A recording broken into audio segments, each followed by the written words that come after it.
আসসালামু আলাইকুম বন্ধুরা, আপনারা দেখতে পাচ্ছেন একটি সিমের প্রজেক্ট।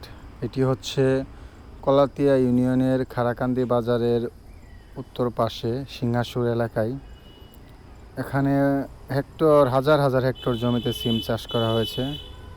আপনারা দেখতে পাচ্ছেন কি পরিমাণ সিমের ফলন হয়েছে।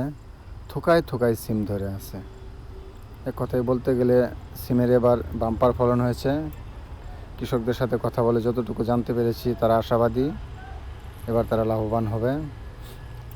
ঢাকা সহ আশেপাশের কয়েকটি জেলায় এই সবজির যোগান দিতে এই এলাকায়, কেরানীগঞ্জের এই কলাতিয়া এলাকায় প্রচুর সবজি চাষাবাদ করা হয়। শীতকালীন সবজি হিসেবে সিম বেশ জনপ্রিয় হয়।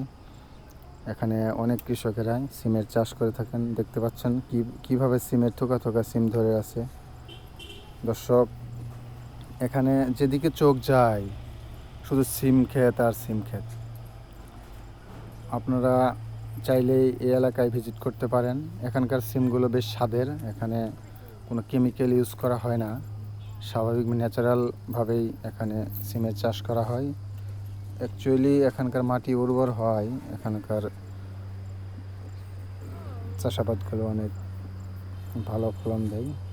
সবাইকে সাথে থাকার জন্য ধন্যবাদ। আসসালামু আলাইকুম।